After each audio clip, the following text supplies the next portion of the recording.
The Self-Publishing Formula has launched an amazing contest for one of our listeners to win $3,000 worth of professional author services from Readsy.com. Readsy is an online marketplace where writers can find editors, book designers, publicists, professional marketeers and even ghostwriters. So one winner will get $3,000 to spend on any professional service found on Readsy. There are also 3 runners-up prizes of a free book cover design voucher worth $600. To enter, simply visit selfpublishingformula.com/Readsy. That's REEDSY. You'll have a chance to spread the word about the contest as well, and each person who enters using your links increases your own chances of winning. So good luck. Hello and welcome to podcast number 35 from the Self-Publishing Formula.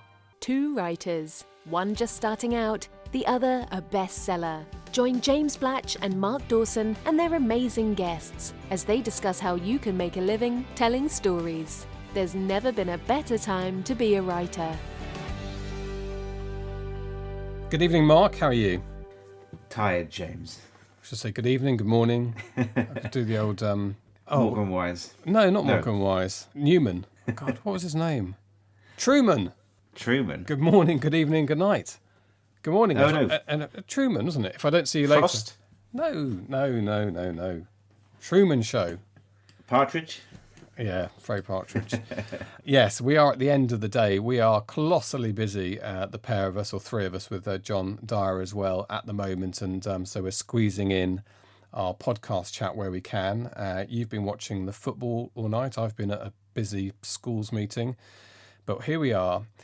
And we're going to do a couple of things in this episode. If you're following what's happening with my book, which is, of course, one of the reasons we do this podcast, is Mark is an experienced author who's making hay, and I'm a wannabe, so I want to get in to get a piece of that action. So I've written my first book. Last time we spoke, I just finished it, gone off to the editor, and Mark and I thought, well, we'll discuss this kind of hinterland for me, this worrying about when the notes come back, how I'm going to react to that, and mindset, and what you should do with notes, and criticism, and so on. And to tie in with that, we have an interview with an author, a quite famous author actually, called Debra Holland, who writes romance herself, but she's also a counsellor. She's written non-fiction books on grief, but she also thinks and writes a lot about the psychology of being an author, the psychology of being a writer. But what happened, Mark, between us deciding to talk about how you prepare for notes coming back from your editor and now, is that an email dropped tonight? Yes, notes came back from your editor. So notes have arrived back from my editor, so we can talk a little bit about that. But if I just take myself to where I was before that email dropped onto my iPhone earlier, and I think probably people obviously will be at different stages, and I don't know.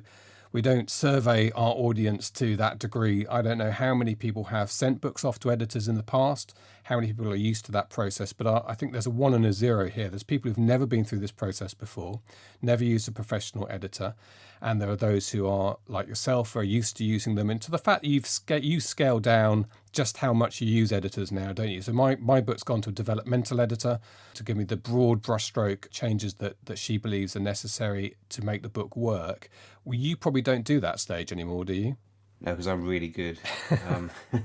No, I don't. I'm confident enough in how the book is structured and the kind of things that a developmental editor will pick up that I usually go straight to copy editing.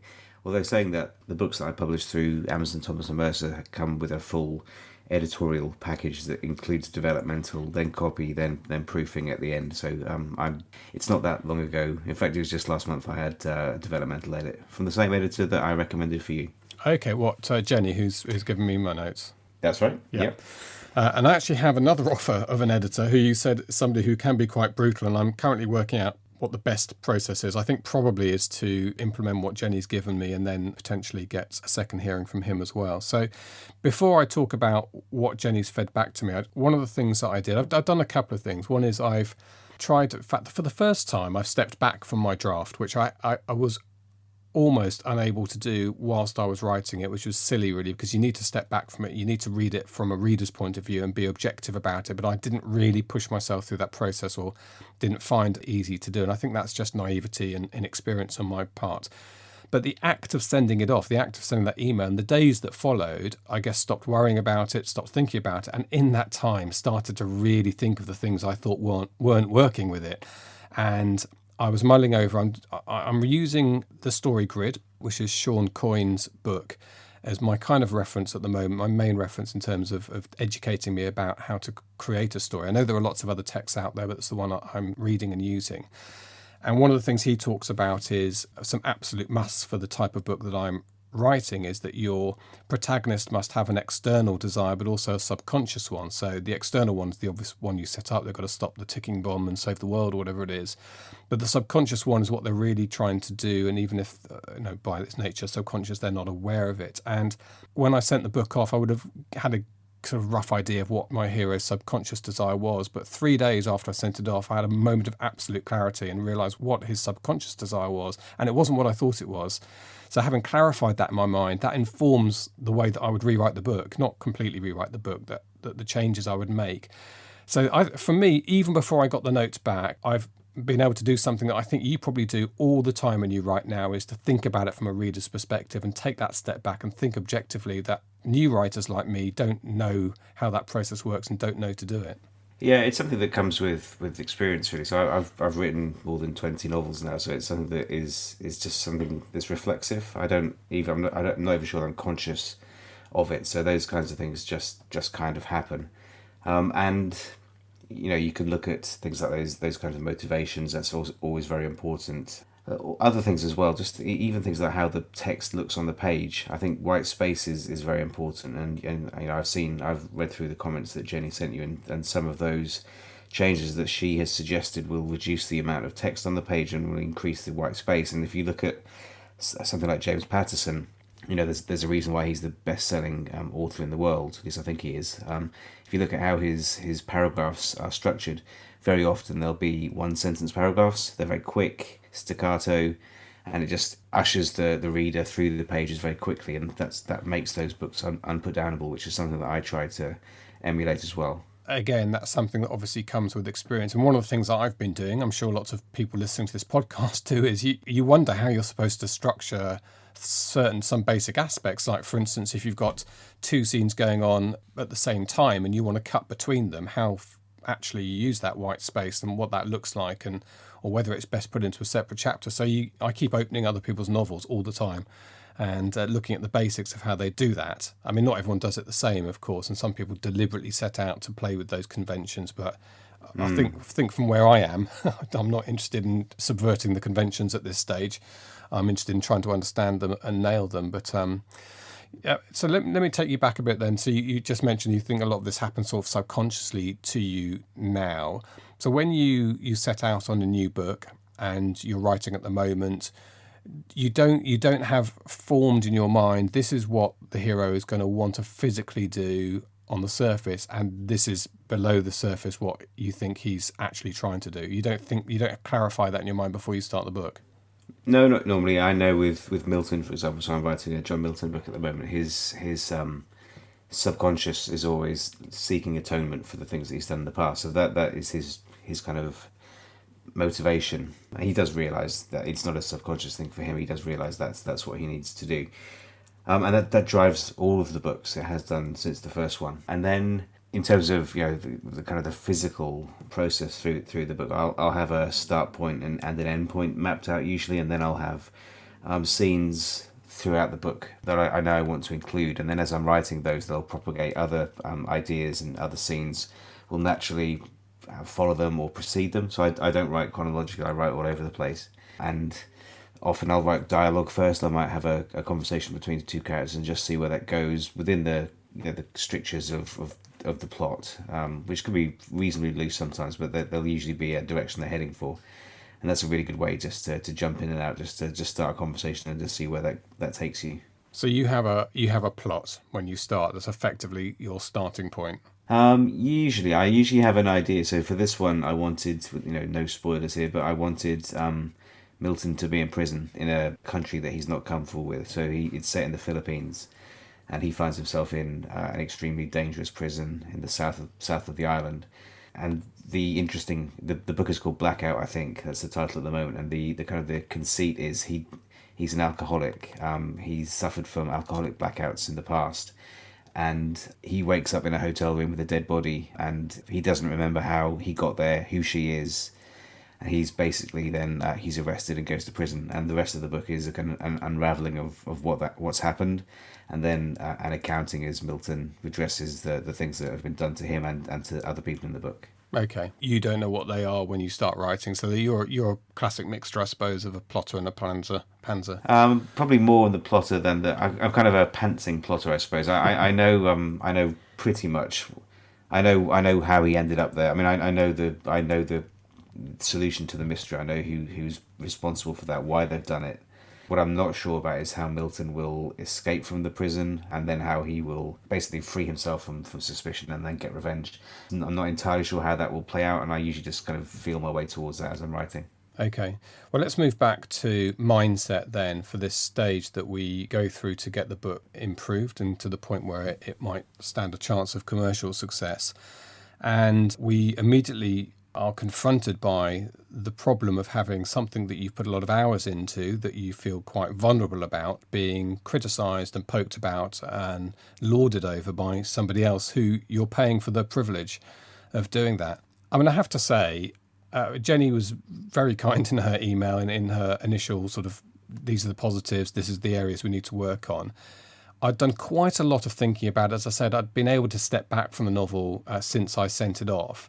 And actually, I'd pretty much predicted what she was going to say. And it was almost the best case scenario for me, that I wanted her to be able to say to me, do you know what? I think you can probably write a good book. This is a start.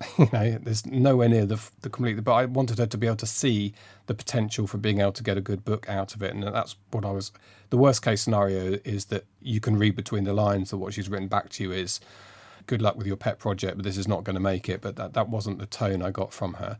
And in terms of the detail, I absolutely love it. I love the fact that she's tightening things up and she's got fantastic, clear description for me. And I can't wait to implement it.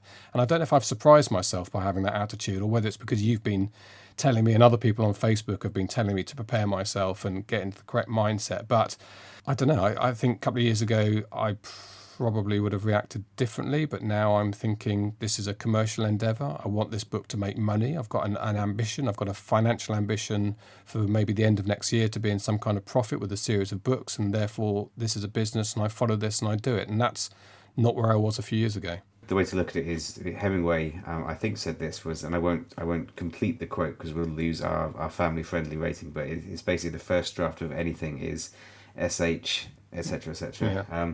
That's absolutely true, and I feel the same way about my stuff most of the time. The way to look at the editorial process, and it's my favourite part by miles and miles, I love editing, is everything that you improve in the process is making your novel better. So it could be something large, like a character is taken out or is introduced, or you tighten up the pacing, even to small things. And I certainly don't recommend people fixate on this kind of stuff, but sometimes changes to punctuation can speed a sentence. Just hitting, return to have shorter paragraphs, as I mentioned earlier. But every one of those changes is making your book better. The trick at this point that you have to understand is, and you'll get help with this from your editor and from me if you ask me, is you've got to know when it becomes kind of marginal gains. So if you do start fixating and moving paragraphs and punctuation around, then you've probably got to the stage where you've squeezed about as much worthwhile improvement out of it as you can. And although subsequent changes are making improvements, they're incremental at that stage, and it's probably time to step back, accept that it's finished, and then move on to whatever's next. Yeah, I think it was attributed to Francis Ford Coppola, who said about the film editing process that a film is never completed, it's just an abandoned project at some point. And that's probably the same about any kind of long-form piece of work, as at some point you have to stop working on it and release it. So I've got myself into that mindset, which I think is good. I'm still underconfident about my ability to implement everything that she's suggested and the sort of problems that she's talking about, like turning, getting the characters into a three-dimensional zone, making them more complex, stopping them being automatons to you, to doing what you want them to do to make the story work. And so I know that there's quite a lot in that central section of the book I need to work on, but I am really looking forward to getting stuck into it. And there's a deadline which will work perfectly for me, and I'm excited about because I'm a deadline person. But is this, I mean, I don't know, from your point of view, what are your tips to me now to make best use of editing notes? I would say, go through them a couple of times, read them, maybe print them out, take them somewhere else, just sit down and mull on them. And then just start to dig into them. So I would say probably still work in Scrivener, unless, and I haven't read all the notes, but if she's suggesting significant structural changes, then I would still work in Scrivener, and then give Jenny a track compare between the two documents that you send her, because Scrivener's power will be very useful if you need to make structural changes, much more useful than using Word. And I'd just say get the notes up on one screen, get the Scrivener file up on the other one, and then just get into it. It's fun. It depends how much has got to be done, but it's an exciting process now. And as I said, that every change you're making is taking something which is pretty good for a starting effort and improving it all the time. So hopefully by the end of it, it'll be something that you can be proud of. And well, you should be proud anyway. You've written a novel. That's something very impressive. But what you want now is to make it as good as you can, and then move on to the next one. I mean, at the end of the day, the first book is probably not going to be very good. My first book's terrible. There's glimmers of promise, but it's pretty much awful. But it's 90,000 published words in the bank, and the next 90,000 were better, and then the next 90,000 were better. To the stage now, I'm confident that I'm a pretty good writer. People seem to enjoy reading my stuff, and that kind of confidence gives you a lot of freedom and flexibility as you move forwards with new projects. Did I hear this correct? There's a difference between a developmental editor and a structural editor? It depends, they're the same really. thing? Very similar. Very similar. I mean, you're basically looking at... They're not looking at sentences. They're looking at bigger flow and characterization and pacing and those kinds of more structural facets of a novel.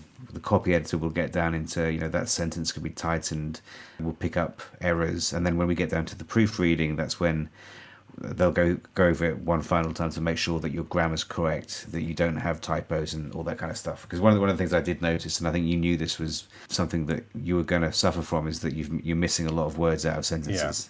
Yeah, I needed to. I mean, I'm speaking. That's the other thing that Jenny, my editor's offered me, is a phone conversation to go through things, which I'm definitely taking her up on. Yeah. Probably on Thursday, and she's referred to us. We'll discuss this on the phone in a few places in the notes. But at some point, I need to apologise to her because, I mean, it was in the normal run of events, it wasn't fit to be sent to an editor just because of the it needed a proper read through. In fact, I printed it out after I sent it. Started going through with the red pen. I think on every page I found between 2 and 6 errors that needed correcting, but we have a deadline at the moment. You pushed me a lot at the last minute, and that's how it is. So it'll be a lot better next time it goes. And I also think that's the fact that I had been thinking about it for 3 days. I almost felt, do I stop Jenny where she is and do a rewrite and then give it back to her? But in actual fact, this is the best way for me to find my way structurally is alongside her now. She's an expert. I'm paying her, and this is a learning experience for me. Hopefully a really positive one. So obviously I've given myself another back-breaking a few weeks, but that's how I thrive, right? Yep, it's busy. It's I know it's hard work at the moment, but it's sometimes it's a bit of a cliche, but you apply pressure to coal and diamonds can appear sometimes. So it's there you go. At the moment you're in love with coal, James. But I see potential. I've got you on tape saying that. If you're interested in this process, if you're in the same place as me and you're interested in how the editing process is going to work on a particular novel, in this case mine, I am in the process of blogging it in detail. So I've already done one which describes where the book came from, how I got to where I am now, and a bit more about the writing process that ran me up to the wire to get it into edit.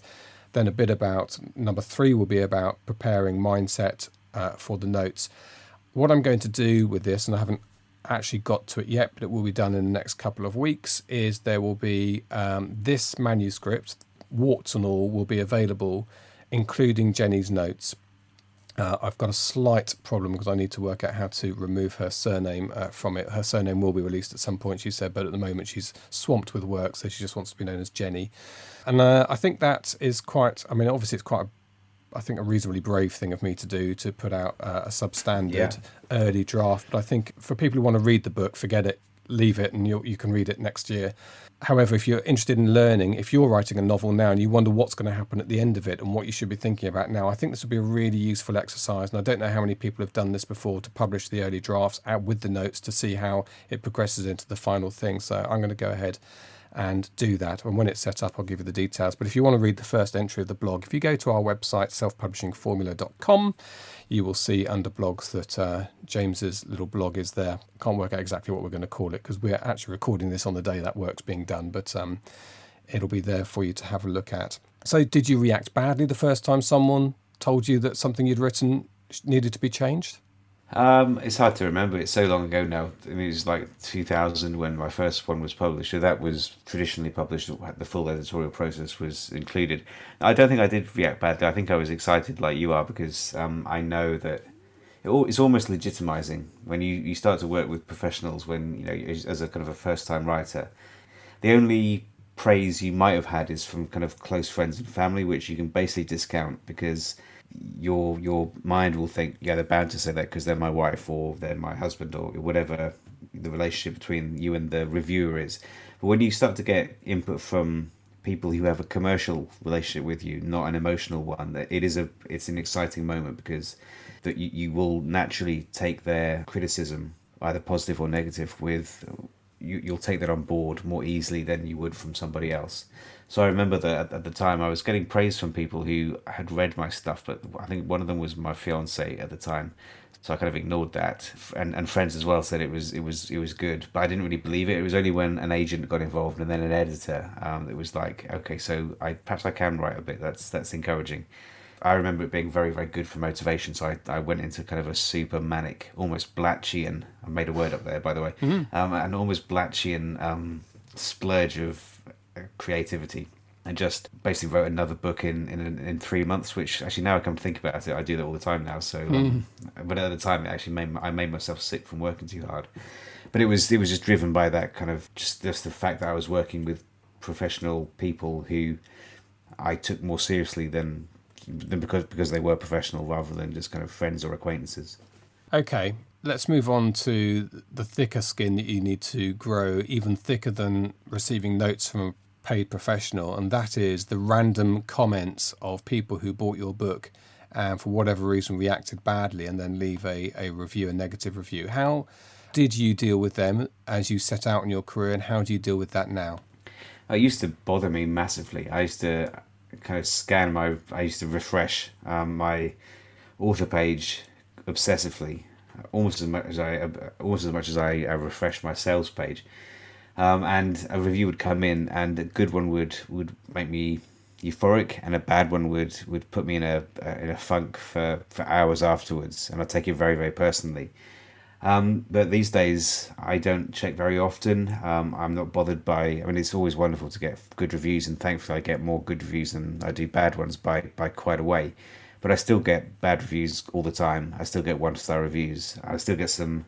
The ones that bother you the most are the kind of 1-star ones, but they've actually taken the time to write 4 or 5 paragraphs about what was wrong with the book. It bugs me a bit, but not really that much. I've had, I don't know how many reviews now, probably 10,000 over the course of all of my books, and you just got to take the rough with the smooth. And in bad reviews, you can learn a lot from them. If people are saying, a case in point, right? So when I started writing, I'd give Milton a gun that wasn't accurately described, or he used it in a way that you couldn't use it, or even worse, there's a safety on a gun that doesn't have a safety. So if you look back at the early reviews for The Cleaner and Saint Death, you'll see reviews from gun aficionados in the States especially, just basically laying into me for being an uneducated pom and not knowing the stuff that I was professing to know. And it's a completely legitimate criticism because I'm selling myself as a writer of books involving guns and gunplay and action and all this kind of stuff. And I was getting a fairly fundamental part wrong. So if they can't trust me on that, they can't trust me on anything. So that's something that I don't have a problem with now, because I've got people who I refer to for help when I'm not sure about something. But I wouldn't necessarily have realised that I was making those kinds of errors without those 1 stars. So you can find good, useful information from reviews that on at first blush might make you want to, laptop down the toilet and never write again. I mean, there's two different ways of reacting. I suppose they are the two. One is to be annoyed or upset by it to the point where you would avoid reading it. And the second is just to embrace it. Is there anything of value you can extract out of it? And if there isn't, ignore it. And if there is, look, I mean, you're very good at that, I think, anyway. You know, we've had in our business lives, we get occasionally challenged by something that appears very snotty and rude. And you're the one out of the three of us that takes maybe the lawyer approach, the very calm kind of, yeah, they've got a point, we need to change. And John and I are saying, let's take these people to the cleaners. So I think that's a good thing. That's a very positive thing. I'm not sure everybody has it built in, and it can be distressing, I think, for authors, and it can end careers for some authors. They just never really get used to that criticism. They feel vulnerable and assaulted by people who are rude about their work. It's not too. You don't have to go back too far to remember. I mean, Stephen Fry is a good example. Now, he, people may or may not remember this, but he was in a play called Cellmates in the West End of London, probably 10 or maybe even 15 years ago, and it got very bad reviews on its opening night. And he basically did a runner, and he ended up in Belgium. And obviously there are other reasons why I think his bipolar didn't help when it came to that. But I think one of the reasons he said he felt that way was because he felt personally assaulted by this litany of bad reviews. So it's not unusual. I've seen dozens of authors lose their rag over that kind of thing, but you just have to get over it. It isn't personal. Those people probably almost certainly 99.9% of the time don't know who you are. They wouldn't know who you were if you walked down the street. So you can't take it to heart. You just got to take it on the chin, get anything useful out of it if you can, and then just forget about it and move on. Great. Okay, well, look, let's hear from a professional on these matters, Debra Holland.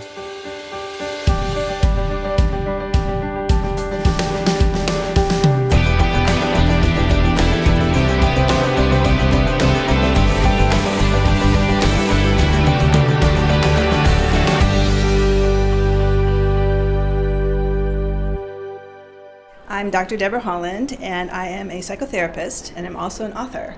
And I have some nonfiction books. One is The Essential Guide to Grief and Grieving, and I also write fiction. And I'm most well known for my sweet historical Western romances, the Montana Sky series. Okay, that sounds good. So, Debra, let's start with the mixture of you being an expert in psychotherapy, or a doctor of psychotherapy, and also an author. So that's given you an insight into perhaps the mind of the author and some of the stresses and strains that go along with writing. Right. It's often a very isolated career. We're in our cave, wherever that may be, writing, and we might not have a lot of contact with the public, which we might be very comfortable with. Many authors are introverts, and that's fine until you have to go to a conference or be speaking or a book signing or something like that. I think one of the big stresses is that we are very creative people, and that creative part of us is also can be sensitive. And when we put all this time and effort into birthing our creation, our child, so to speak, goes out into the world, and then it is criticized and judged. And that's very hard for us to have that kind of thick skin to let people go, okay, your baby has these and these and these problems, or I don't like it. And so that's one of the unique stresses. And I think the other one is just the uncertainties of the financial situation. Like, we don't have the regular paycheck that comes every week or every 2 weeks or every month. That the royalties can be up and down. If you're traditionally published, maybe you only get paid a few times a year, and you don't know what that payment is going to be. So how can you live this day-to-day life? How can you project when it's going to be a good year or when it's going to be a bad year? And financial stress is one of the biggest stresses that we have. Okay, well, that's really interesting areas. Let's break them down a little bit and talk first of all about the creative aspect, the courage it takes to create something, put it out there, and you're going to be scared about what people think, and most of us are probably underconfident about ourselves and our writing and probably think, is it horrible? I don't know. It's all waiting to hear. But it's a bit like anything, right? It's got, cooking a meal for people, and you sit down and you're a little bit sensitive, right? If somebody says, I don't like that. Especially if you put your heart into that. Yeah, kids make some offhand comment about it and you snap at them, and that's the same thing in a way, because you put yourself out there a little bit and you're sensitive. So what's your advice? And how do we grow that thick skin, or should we be just allow the sensitivity to work? Well, I think it's both. It's a little different when it's your kids, because it's not necessarily public. When we put a book out there, the reviews are public. Everybody can see that. So it can be public humiliation. And I think that we're not going to necessarily become less sensitive. People who are sensitive, that's just who they are. What they can do is to learn not to take things personally. So it's not so much as growing a thicker skin as it is in letting everybody have their own experience of your work. And hopefully you'll have the positive reviews as well as the negative ones, and that you focus on the positive. We tend to focus on the negative. That one person who gave us that low review. Every author seems to do that. And I see people who will circulate a negative comment, and I'll know they've had 50 positive comments on that book, but they'll circulate the one negative comment to say, look what someone said. Right. So it's either don't look at your reviews at all, which which a lot of people, authors, will do. I personally look at my reviews. I think it does give you good feedback. I think you'll find what your readers like and maybe what some of the weaknesses are of your books. So if your readers tend to sort of tell things, like for my readers, they like the time and the place. It's historical Montana.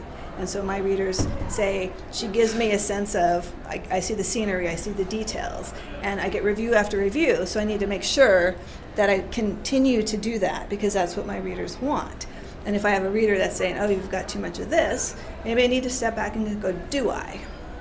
Yeah. Maybe they're right. You mustn't take every comment to heart, right? But it can give you some If you have a few that are saying the same thing, then I think it's fine to step back. And again, you're not beating yourself up. You're just saying, is there some truth in this that I need to look at? Is there a way, because no writer is going to be absolutely perfect, and it's always a learning experience. We should, as authors, continue to grow, continue to learn our craft. Okay, so there's no firm advice there in terms of do read the reviews or don't read the reviews. You're saying it is up to you and what's going to work for you. Right, and you need to see if you read reviews and it totally throws you off your game and you're upset for days and you're maybe beating yourself up or crawling under a rock or something, then you have to not read your reviews. If you can sort of step back, and I think that is, for me, I noticed it was a process. Those first negative reviews definitely were harder for me than they are now. Now I sort of look at it and shrug and go, oh, whatever. But I also have so many reviews that a negative review is going to be lost. The positive ones are going to way outweigh it. So I can just sort of shrug my shoulders and go, whatever. And is there a difference for you between, you write non-fiction and fiction, is there a difference because criticism of non-fiction is potentially more serious, particularly in a sort of scientific field, whereas non-fiction, everybody's got a view, right, and you are going to get mixed views. Are they different for you? Well, for me, I've been very blessed because all my nonfiction reviews are positive, and so, which feels very good because that's why I wrote the book. I wrote the book to help people who are grieving, and whatever the loss was, whether it was bereavement or loss of a job or loss of a marriage, that they could read my book and understand what they were going through, and it could help them. So to see a positive review makes me have that feeling of, I did it, I helped this person. They're saying in their review that this has changed in their life. And that's so gratifying. Okay, let's move on then. So we talked also about the isolation of writing and the uncertainty that comes with a freelance career where you're not really sure about your income. In terms of isolation, actually this is probably a good example of a way to combat isolation, right? A conference like NINC? Mm-hmm. Right, and I've already had writers coming up to me and telling me that it's hard for them. It's hard for them to approach me, perhaps, because I do tend to be more well known, and so I go, I wanted to meet you, but I didn't want to intrude, and I'm like, this is what it's for. Come up to authors, and we're all in this together, and there's nothing wrong with but it's that, oh, I'm introverted, and this is hard for me. There's all these people, and it's sort of overwhelming because the room is full of people, and it's like, just go up, one person at a time, introduce yourself. Ask them what they write. Ask them what they like to read, because we all like to read. We have that in common. We all write. We have that in common. It's not like a party where you can go up to a person and not have anything in common with them. Okay, so isolation, and are there any other tips? I mean, not everyone can join NINC, not everyone can get to NINC or similar conferences. Because with NINC you have to be published, and you have to have a certain limit of sales, or you have to be traditionally published. So NINC does tend to be a conference and an organization that's more for people who are further along the path. Yeah. They're not necessarily beginners. So what I'm getting at, somebody who writes from home, lives that classic, slightly isolated working environment, what are good tips for them? Definitely go online and find writers groups. And if you have some local ones, sometimes you might have to look and find local writers groups. You have to be careful, because if it's a writers group that's all like beginners, or some of the people write poetry, or In my case, genre fiction can be very much looked down on. And so if I go into a group and everyone's going, oh, well, it's not literary, that's going to be very hard on me because they're going to be putting down what I write. So be careful where you go and who the composition of the group is. Try to find other writers who are writing the same kind of thing you write, and that there's a level of expertise. There can be other beginners, but make sure there's also, it's not the blind leading the blind, and that you can form wonderful relationships online with people that you never ever meet. One of my critique partners we've never met in all these years that we've been together. Yeah, and that's one of the great empowering aspects of the modern digital age, is being able to have those relationships. Okay, and finally, the uncertainty of the financial side. Now, this goes beyond authoring. I've had freelance careers in my media experience before, and it is hard. You don't really know when the work's coming, and some months are good, some months are not good. Okay, we know there's practical tips about putting some money aside and etc. But from a psychological point of view, how do you tell people to cope with that? Well, I think part of it is that awareness that it is going to be uncertain, because I know when self-publishing first became very popular, a lot of people, including myself, who had not sold books before, all of a sudden have this income, and maybe it's a bigger income than they've ever had before. And so what they did was they went out and bought big extravagant gifts, or they bought a house that they didn't stop to think about what happens if this goes down. And so part of it is your own psychological way of looking at money and at looking at the future, and that part of it has to be, yes, live now as well as plan for the future and enjoy the good royalties, but also plan to live as what would happen if they dropped. So it's your own kind of thinking and your own awareness of, oh, it's a shiny thing, I want to go buy it because now I have money to do that. That's pretty much me. Anything Apple release, I have to buy. So you have to buy, the toys. But part of it maybe is, okay, if I'm going to buy the toy, I'm also going to take that same amount of money and put it into savings. Yeah. Or making sure that the debts are paid off, making sure that you've got some investment money so that it's not all about royalties. Do you have an income someplace else that you're doing some investing as well? Yeah, and there's an old poker expression about not playing with scared money. So you should always play poker when it doesn't matter if you lose. And if you're writing because you're desperate that this has got to pay the bills, that's not a good place to be, right? That's life. It's not just about writing, and it's not just about money. It's about anything. It's like you don't make decisions out of fear. Because fear, most of the time, is all in our heads. It's something that we've conjured up. And as writers especially, we have these very vivid imaginations. So we can vividly imagine this horrible thing that makes us afraid, that then we make a decision based on this thing that might never ever come true, but it feels very real in our heads. And when our brain has a very vivid picture and it makes our body react, like your heart will speed up, or you're short of breath, that tells your brain that this is really real. And then you have the emotions about it that makes it feel very real.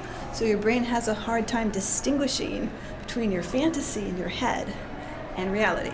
Now that's something writers have that not many other people have. Yes, that we have very strongly. So I will often find writers, and I say this is the good side, is that creative imagination, is that you can put it into your books. The bad side is that creative imagination makes you create fear fantasies in your mind. And a lot of times it's the other way. I'll be working with somebody and I start to hear what their fear fantasy is, and they're not a writer perhaps. And I might not know anything about them. And I say to them, are you a creative person? And most of the time they'll say yes, and they'll say, oh, I like to do this, or I like to make this, and sometimes they'll say no. And then I actually may probe a little. Really? Well, what do you work on? What do you do with hobbies? And then their creativity might be in motors. Like they are really good at putting motors, take them apart and doing something new with that motor or whatever, that they don't think of as creative, but they can imagine it in their heads and make it happen. And so it's, again, there's the imagination. So I help them see that imagination, which is so good for you with making new motors, is handicapping you here.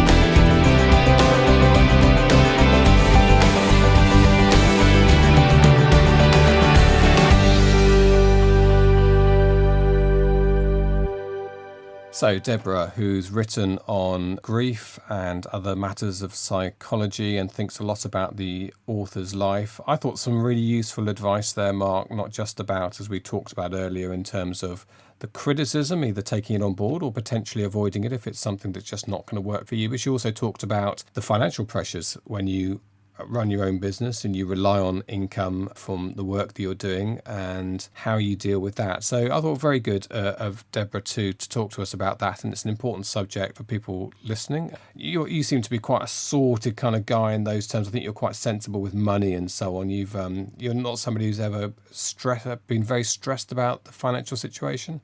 No, never. I always live pretty much within my means. So, even when I started to do quite well in 2014. I probably could have left the job that we were both at actually at the time in January 2014. I was certainly making the same kind of money as I was in my day job, but I waited until November because I wanted to just ensure that the money was consistent and I could sustain it over the course of 12 months.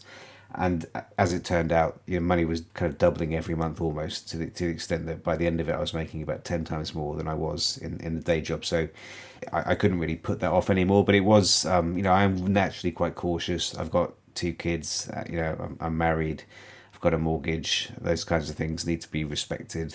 Yeah. So I'm fairly careful. Well, lots of people with 2 kids and a mortgage aren't cautious, but it is a reason perhaps to be so. But how you deal with those, I thought that was very interesting from Debra Holland, an author herself. Okay, let's just remind you that we have a contest running at the moment. Still got a couple of weeks to go, and that's your opportunity to win $3,000 worth of professional book production services with Readsy.com. So we've been talking tonight about editing and professional services that will turn your attempt at a book into something that might actually end up on someone's Kindle through these professional editing services. $3,000 buys you a lot of that. Fantastic opportunity. If you want to enter that, go to our website, selfpublishingformula.com/Readsy, and you'll see there that there's also 3 runners-up prizes of $600. Which will buy you a decent amount of services from Readsy as well. You can get multiple entries into the contest simply by sharing it and getting other people to enter using your social media and other URL type links. And I think that's it. Oh, yes, I'll just say that the blog that I mentioned earlier that I'm writing about the book is also available at selfpublishingformula.com. You can follow along the process of getting my first novel to some kind of fit state to release. And then you can follow in the next 2 or 3 years as I overtake Mark and become the doyen of the thriller writing year. It's not going to happen, but anyway. I thought I'd make a lame attempt at banter. Aim high, aim low. I don't know. I've set out my exact financial aims in one of my blogs, so I am doing everything in a lot of detail. I'm laying myself bare here, but that's part of this process. I've warned you about that. Yes, and I am, again, just to reiterate, fully clothed at the moment. Thank you, Mark. Thank you, James. We'll see you next week. You've been listening to the Self-Publishing Formula podcast. Visit us at selfpublishingformula.com for more information, show notes, and links on today's topics. You can also sign up for our free video series on using Facebook ads to grow your mailing list. If you've enjoyed the show, please consider leaving us a review on iTunes. We'll see you next time.